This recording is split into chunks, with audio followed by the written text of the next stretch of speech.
Welcome coaches and fans to the CSAC Cross Country Coaches Fireside Chat as part of the CSAC Raise Your Game program. My name is Jay Butler and I am the CSAC Cross Country Sport Chair, and I also serve as the Director of Athletics at Cairn University. Tonight we will engage with our cross country coaches to get to know them a little better and have some fun. We posted a hashtag on social media as a way for you, the fans, to get your questions answered by our coaches. So stay tuned to see if we ask your question live a little bit later. All right, let's get started by having our coaches introduce themselves.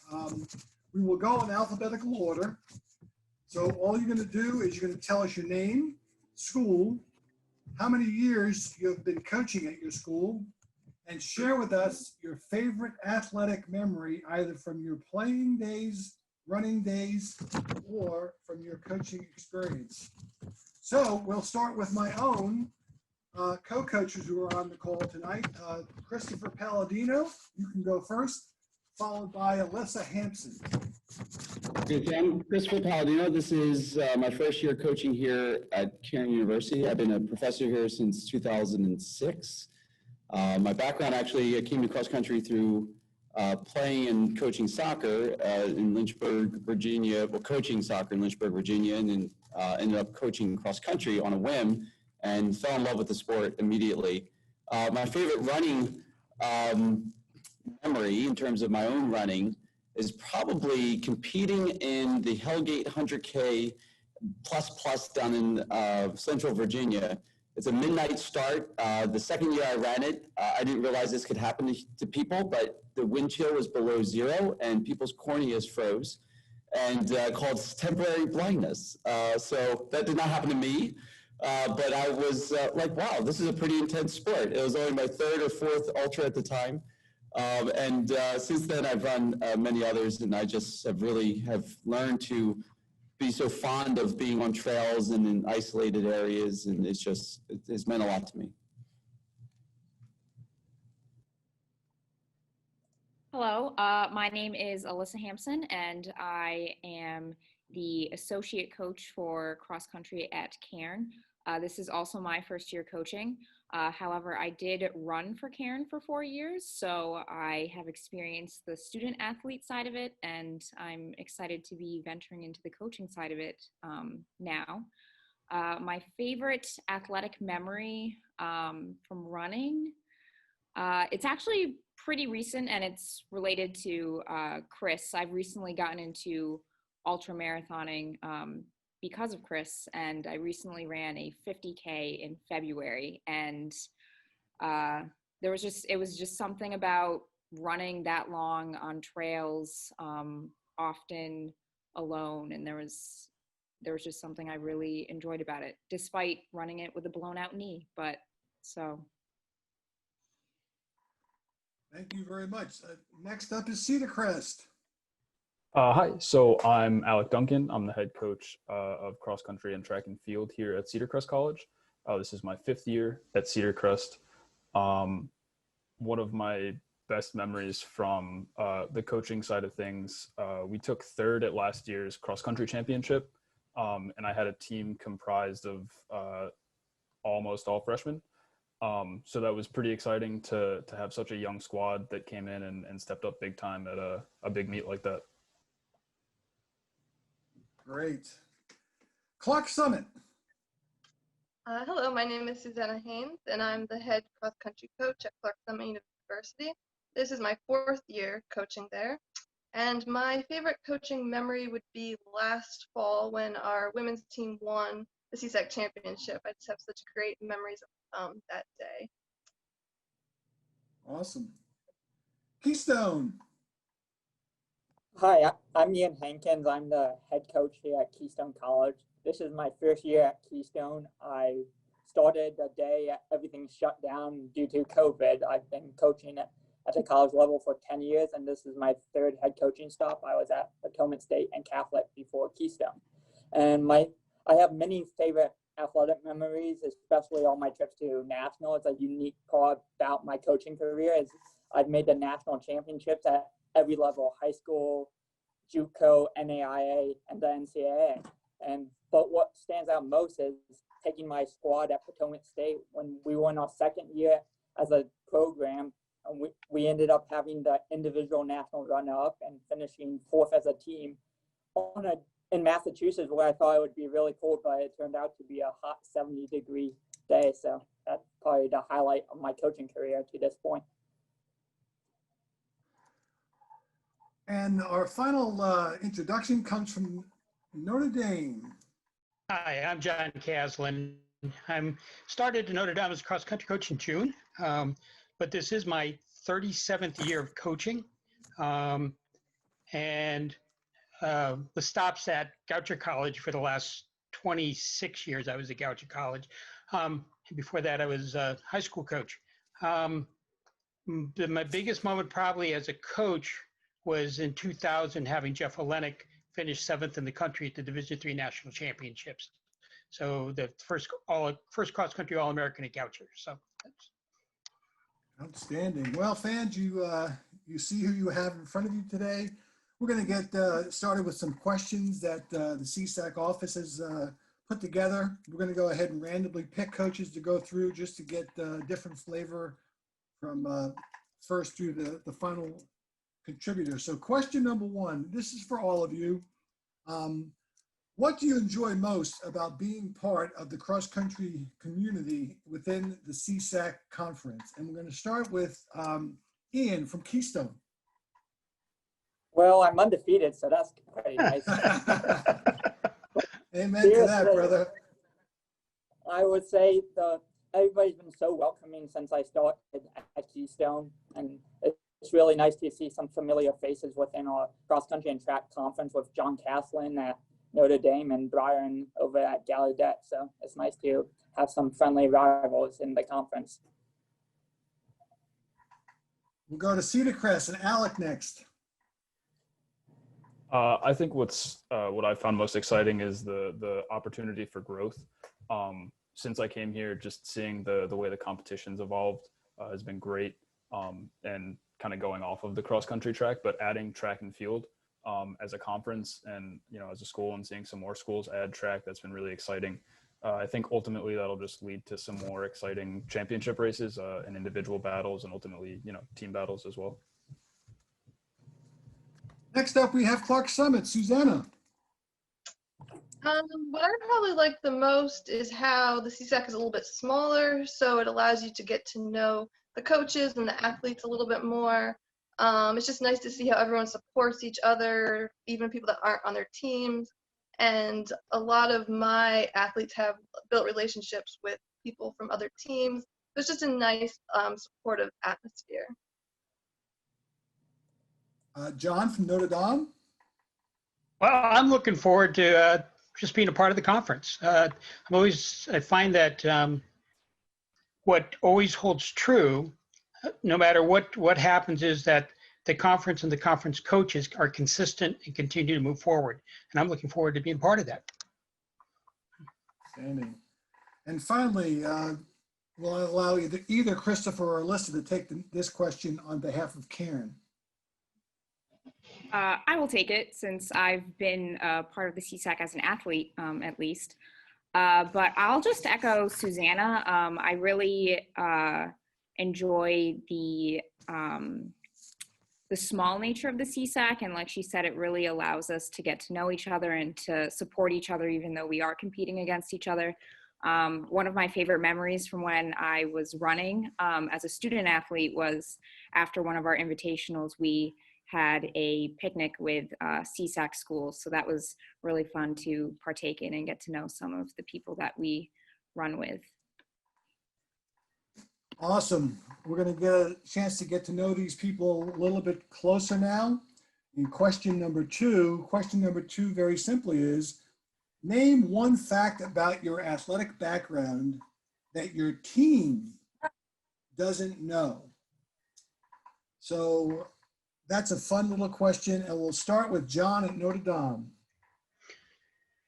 Well, I guess that my experience starting out as an athlete was that I played football, basketball, and found track and field and cross country as I moved through high school and absolutely fell in love with it. And the other part of that is, reflecting on that, is I've always wanted to coach.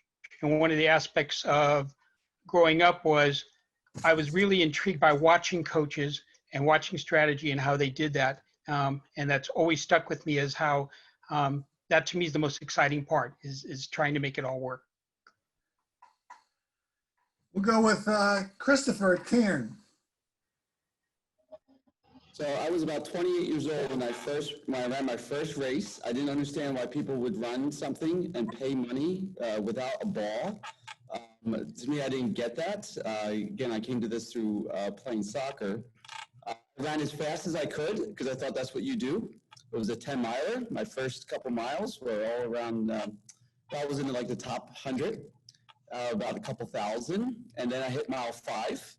And the wheels came off, and I felt I was passed by about 400 people, and I think a juggler as well passed me at some point. And then I finished, and actually, even though the second half took me almost twice as long as the first half, I loved it. And that was the beginning of my running career, and I really never looked back. So I learned a lot from the experience, and learned that this was something that slowly, as I ran more races, that I wanted to be part of. Ian from Keystone. Well, in 8th grade, I made a game-winning shot in the basketball championship in Valdez, Alaska. And I was also the tallest person on the team, believe it or not. There you go. Alec from Cedar Crest. So when I started my college running career, I wasn't entirely bought into the idea of being an athlete in college. And then I went on to be named Rookie of the Year at the cross country championship. And my teammates were probably more excited about it than I was. And seeing that, camaraderie and the support from my team is what kept me in it. And, obviously glad I did, because now I coach it. But that's something that I strive for with my team, is that support from the teammates and celebrating other success. And I feel pretty confident in saying that it exists on the team now. And I hope it continues. What school did you attend, Alec? I went to Moravian College. So Okay. I was racing against Coach John. Mm-hmm. Yeah. Okay. And last we have Susanna from Clark Summit. This is really hard because I didn't actually do any sports growing up. I kind of got into running later, and I've competed in several marathons, including Boston, but I don't really have a lot of athletic experience in my past. So. Well, running. So what other marathons did you compete in? I've done Steamtown, which is in Scranton. I think I've done that 4 times, and then I did Boston once. So I have running experience, but I never ran track or cross country. So how fun is Heartbreak Hill? How fun? Yeah, how fun is Heartbreak Hill? It's not that bad. After running hills here in Pennsylvania, it's nothing. Okay, there you go. See, it's all relative, right? That's exactly right. It's all relative. All right, we're going to move on to question number 3. This is a great question, I think, because and you really don't have to keep to one word, but if you can, that's great. How would your team describe you in one word? And we're going to go right to the person we just finished with. We'll have Susanna start us off with, how would your team describe you in one word?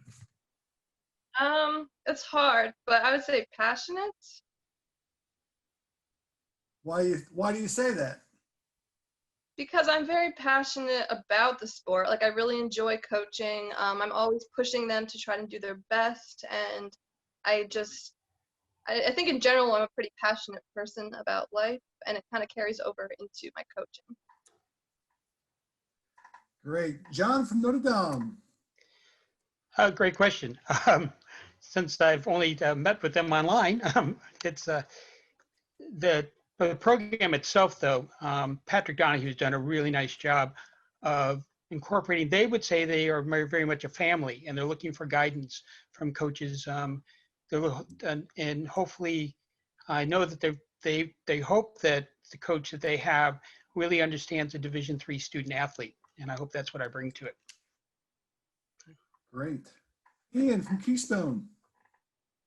I would say energetic. I'm the guy running around the course, the loudest person on the course, so I bring up a lot of energy. My team actually told me, Coach, we need to run a race. You have too much energy. So Hey, and just as a quick side note, how are your, I noticed I always check around the CSAC websites to see what people are doing and things, how things are going as an AD. How are your virtual races going? not many people have signed up, but it was an idea. So Okay. I was hoping for more. We'll quickly mention later on that we're actually trying to host some races down here in Bucks County. So we'll maybe give a quick shout out to the Kieran coaches about what we're trying to do later on. But I'm even on the moderator, I can't take advantage of this microphone too much, right? We'll go with Karen next if they both want to participate, or one of them, about how does the team describe you? I'll go first there, Liz, if you like. Ian kind of took a word. I think they would describe me as just having a lot of energy out on the course, but also in the hallways, in the class, it carries over. But I'd like to think that they would even think of me as someone who's integrated. One of the things that Liz and I were kind of passionate about in becoming coaches was to see the intersections between the academic world, the athletic world, our spiritual lives, and seeing those things woven together within the mission of Cairn has been an important part of our coaching objectives. I would say that our team probably would describe me as focused, that I'm a generally pretty quiet person, and I think that's a manifestation of my focus. When I'm really into something or doing a task, I tend to just narrow in, and I think that's apparent in my running as well. So. And lastly, Alec from Cedar Crest. I don't know if it necessarily describes me, but I would say the word that my team associates with me is quality, because it was kind of the unofficial motto of last year. Everything that we did, from recovery runs or showing up at events and things like that, I wanted to make sure everything that we were doing was quality. So it kind of turned into a bit of a joke amongst the team last year. Every time they saw quality, they had to point it out to me. Here's another fun question, just for us to get to know you sort of as individuals off the coaching trails and maybe in life. So question number 4 basically says, what do you like to do in your downtime or to just blow off steam? So, maybe some hobbies, some interests you have. Really going to give us an opportunity to sort of get to know you from a different point of view. And we'll start with John from Notre Dame. Oh, lately, because of the pandemic, I had my left hip replaced about a year ago, July, and the pandemic's allowed me to really get back into. I haven't really I'm not supposed to start really running, but I'm walking 5 to 6 miles a day, and so that certainly has helped both physically and mentally move forward on things. I love to travel into small towns throughout the Mideast region and just find them and see what's going on. And then I love, reading is a passion of mine. So I'm glad to hear your recovery is going well with that replacement. Going great. It's amazing how sports medicine has advanced to allow us to do these things and get back up on our feet within days of major surgery. That's awesome. How about you, Alec from Cedar Crest? Well, obviously running is my go-to for I guess relaxing. But also I got really into cooking since quarantine. Putting on some records or something and just cooking a new recipe has been super relaxing.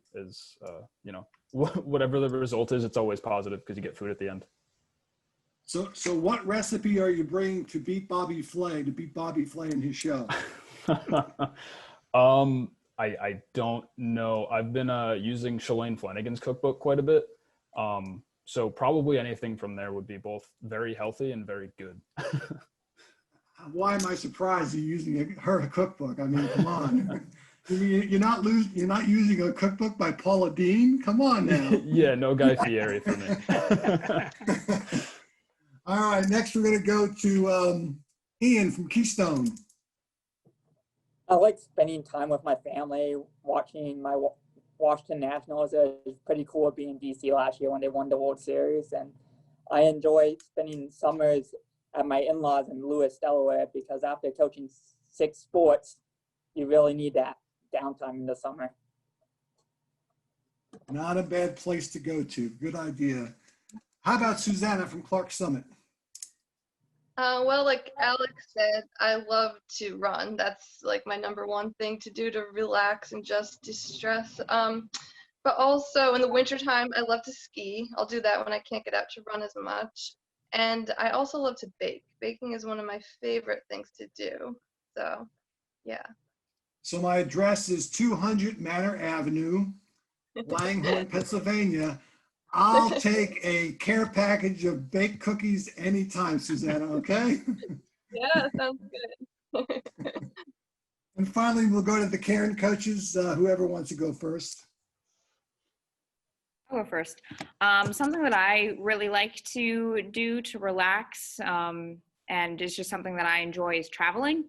And I have found the intersection of traveling with running to be really great as well. I've been able to run in some pretty incredible places. And I have found that I've gotten to see a lot more of where I am at because I'm running there. And so it's faster.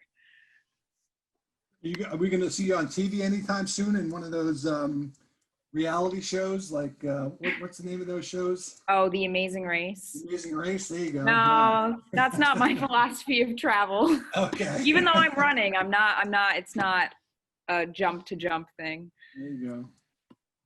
But like Ian, I like to spend time with family. I do like to travel as well. My daughter and I, she's a Karen student and a cross-country runner. We've had the privilege of going all over the world in recent years. But more recently, in terms of stress and with the pandemic, I've gotten into cycling, road cycling, which I did not anticipate. And I really have enjoyed it. It's not going to, I have a couple cycling friends who are thinking that's going to replace running. I am a runner. I do cycling as a hobby, but I've thoroughly enjoyed it. I've been surprised how much I like it. Well, there you go, fans. You're getting to know these coaches in a real intimate way. We have gotten down to our last question created by the CSAC office, and then we'll have some questions that have been created from the fans.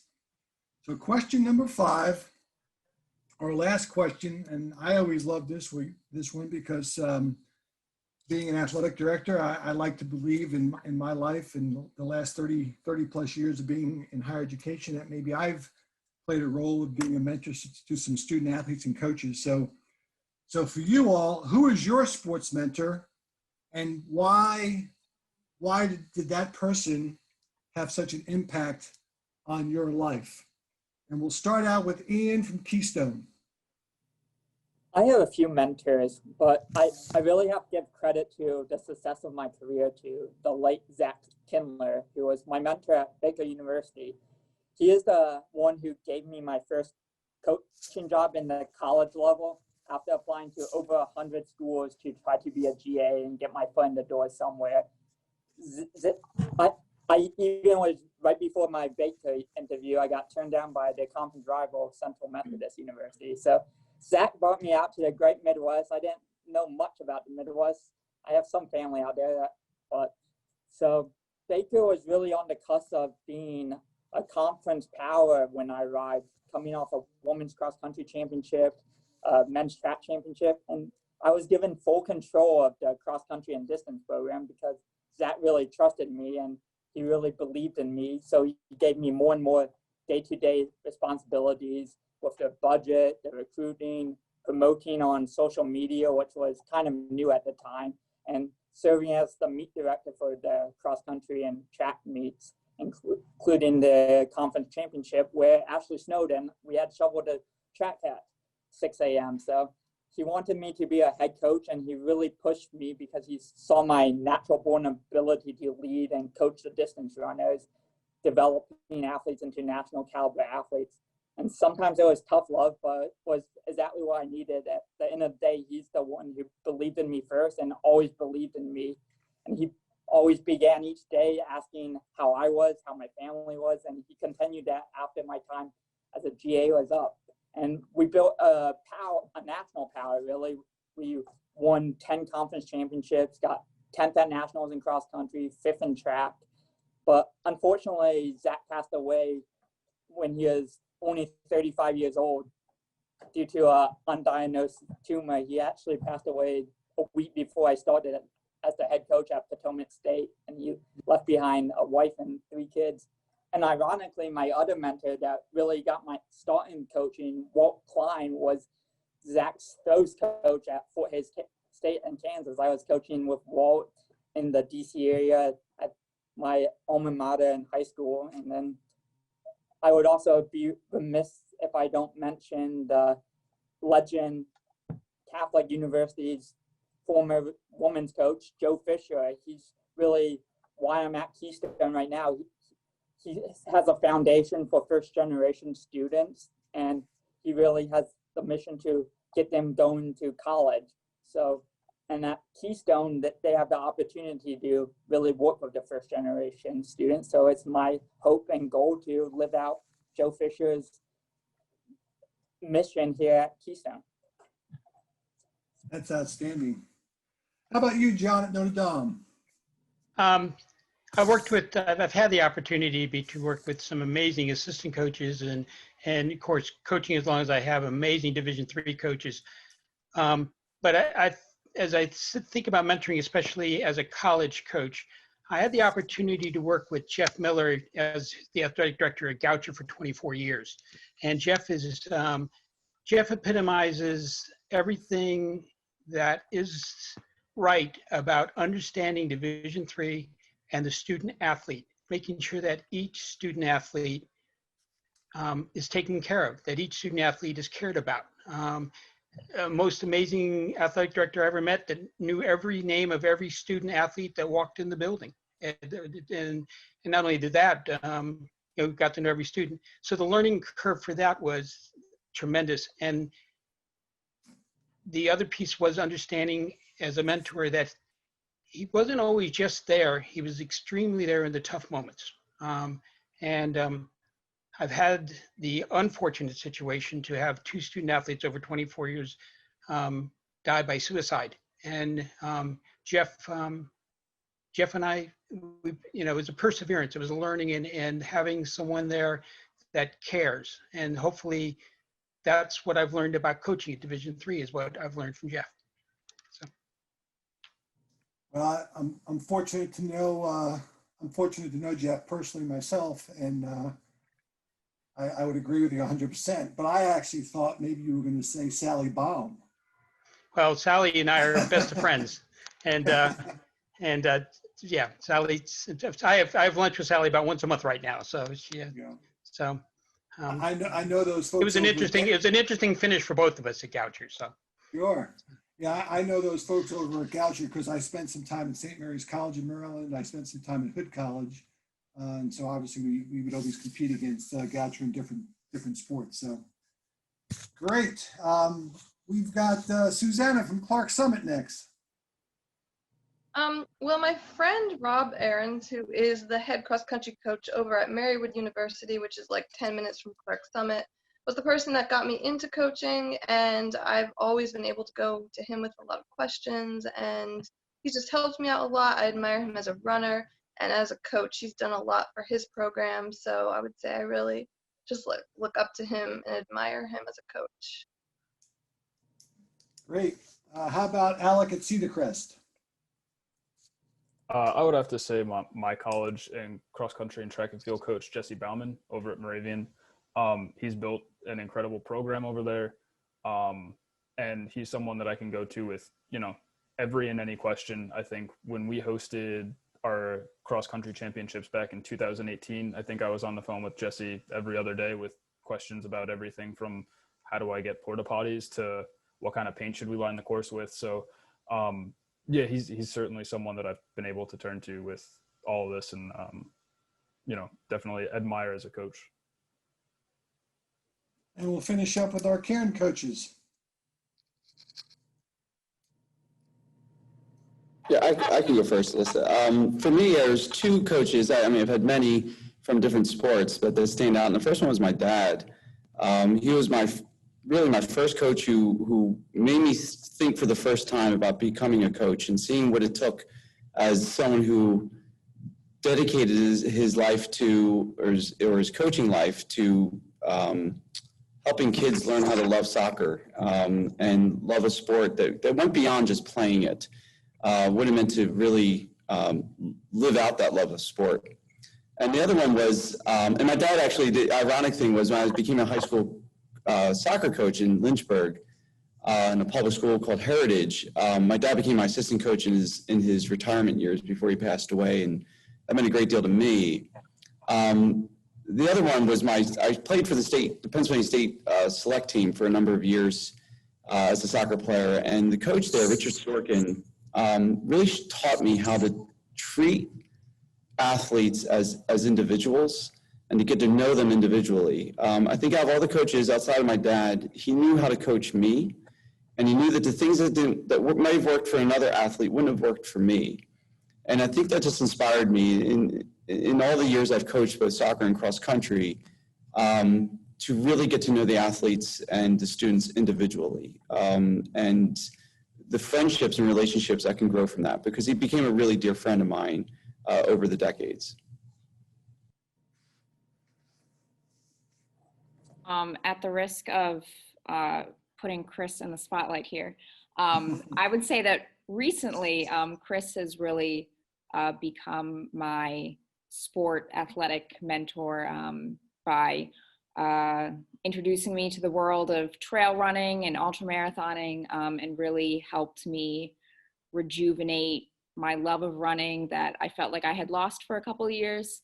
And then also, in addition to that, roping me into this coaching thing. I appreciate it so much, and I don't think I would want to coach with anybody else. It's like I'm living the dream, so.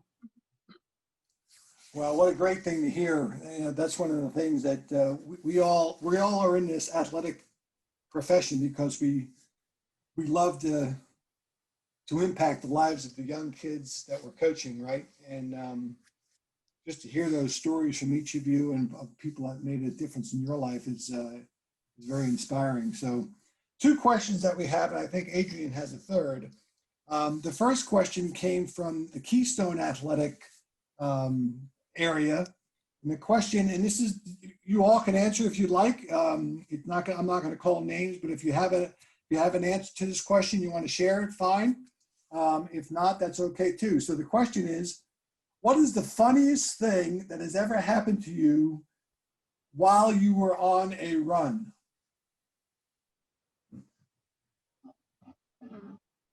Besides freezing retinas or whatever, eyelids.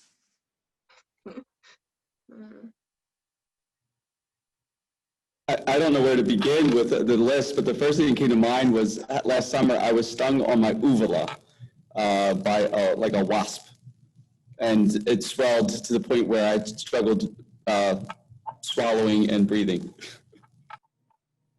Wow, there you go.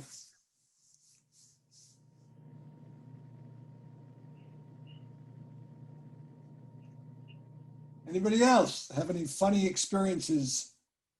I fall a lot, Chris can. So we have trail names, and I'm called the Rolling Stone, and it sounds cool, but it's actually not, because it's just because I fall a lot. And I have fallen in many a mud puddle, and I'm sure it's been funny for everyone around me. Well, Alyssa, see, what you have to do is you have to turn that into, hey, I thought we were running a tough mudder today. Right. So yeah. I made this run into a tough mudder for myself. You just got to go with the flow, right? I just was making it more intense. There you go. Anybody else have anything to share about the funniest experience while being out running? I also fall a lot. And when I was in high school, my teammates used to make fun of me because we were named the trail as Ian Falls. But one time I fell, and I wasn't very close to the school. I was about 2 miles away, and I cut my knee up pretty good. But I'm like, oh, I'm bleeding a little bit. So I decided to run back to the school. When I get back, like my sock and shoe was drenched in blood, and I ended up having to get 15 stitches. So that was not fun. I know we sort of heard this answer to the second question, which comes from the Clark Summit family. We've heard Christopher's ultra marathoner, distance runner. Alyssa has toyed with it a little bit. They can answer this question as well. But for the rest of you, what is the longest distance you've run? And for what reason? Meaning that, did you just do it because you wanted to torture yourself? Or did you do it for a reason to support some sort of a charity?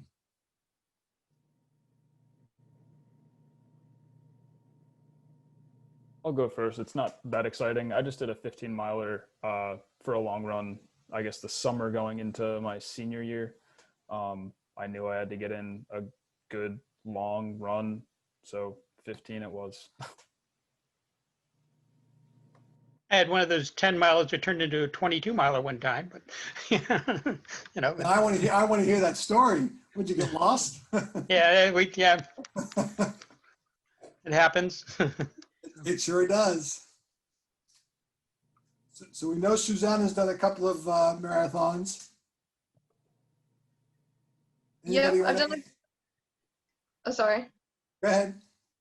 No, I was gonna say, yeah, I've done a couple marathons, but one time my friend and I, who were training for the Steamtown Marathon, decided it would be a good idea to go out and actually run the whole marathon a couple months before. We got lost on the course and ended up doing like 28 miles. So my longest run is a little over a marathon, then it wasn't a good idea to do that a couple months before the race. My longest run's 26.2 miles. I don't know why, but I decided to run a marathon. I thought it was going to be good enough to try to qualify to the Olympic trial. So I ran the Marine Corps Marathon, and I was in second place at mile 24. And I didn't make it. So I literally passed out at the finish line. So I ran 26.2 miles on the button. And fun fact, the marathon, he ran 24 miles. He didn't make it. So I don't know why a marathon is 26.2 miles. They should change that.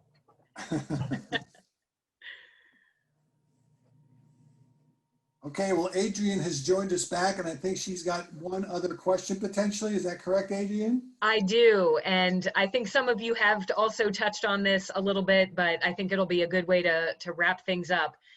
This question comes from one of our Facebook followers, Logan Brady, and the question is, what is your favorite part of coaching cross country?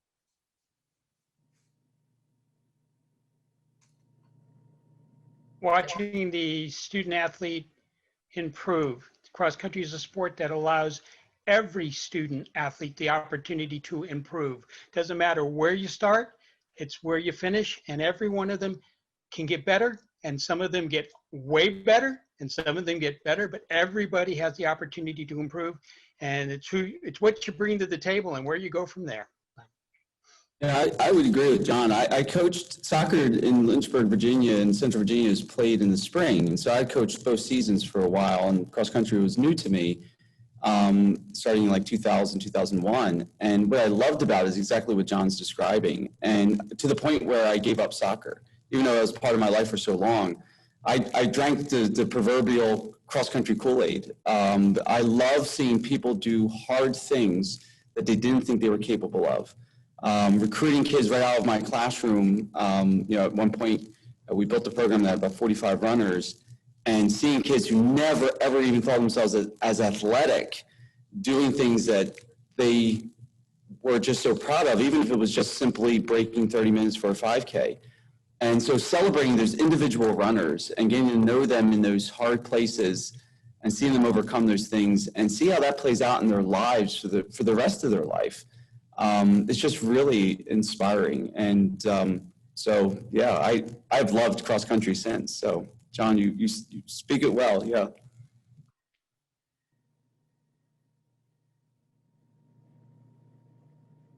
I'm a fan of a lot of the strategizing that goes into the big championship races and things like that. I don't know, there is just so much more strategy than the average person might think goes into running cross country and coaching it as well. You know, keeping an eye on who's doing what every weekend and what that course is like. And, oh, it's a hilly course, so that time, you know, they're probably a little bit faster than that and things like that. So, yeah, that's what I've always, in my 5 years here, that's what I've found to be one of the more exciting parts of it. I also like the strategy part. Like, every course is different.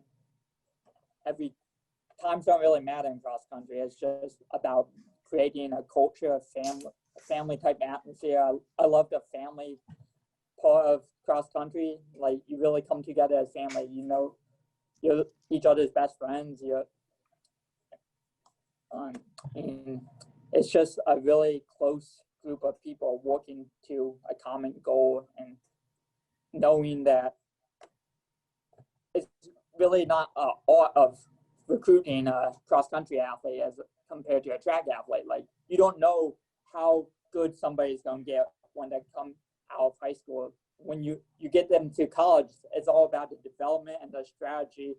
Like, you can have a 17-minute runner who's going to be a national runner-up. You just don't really know until you get to know the person as on an individual basis each day and really create a culture of togetherness. That's awesome. Yeah, I love all those answers. And I would say, certainly not from a coaching perspective, but from the conference office perspective, from every cross country championship that I have attended, the thing that I love the most is as soon as those runners cross the finish line, they circle right back to, you know, the home stretch to cheer on the runners that are still on the course, right? And I just love seeing that supportive atmosphere that I think a lot of you guys have touched on as well. So that's something that I just think stands out in the sport of cross country more than any other sport. So awesome. Well, thank you guys so much. This is going to wrap up our fireside chat with our cross country group tonight. I want to thank Jay Butler for doing an awesome job of being the moderator for our discussion. Thank you to our coaches for contributing tonight, and I loved getting to know all of you a little better. Hopefully you felt the same. And thank you to the fans for tuning in tonight. We're so glad that you joined us for this fireside chat. Before we close, I just want to remind everyone of a couple of dates that are coming up for our Raise Your Game program on the calendar. Next Wednesday, October 21st at 7 o'clock, we will have a presentation hosted by Alan Snook from Cedar Crest College and Renee Bostic from Notre Dame of Maryland University, centered around social justice and getting into good trouble. So again, that's Wednesday, October 21st at 7 o'clock. And also make sure to mark your calendar for our next fireside chat that will feature the men's soccer coaching group from the CSAC. That will be Wednesday, October 28th, also at 7 o'clock. And finally, please visit our website, csacsports.org/raiseyourgame for all of our programming details this semester. And follow us on social media at CSAC Sports to keep up with all the latest on the Raise Your Game program and everything with the CSAC. So with that, thank you all for joining us tonight. Have a great evening and stay safe. Bye-bye. Thanks.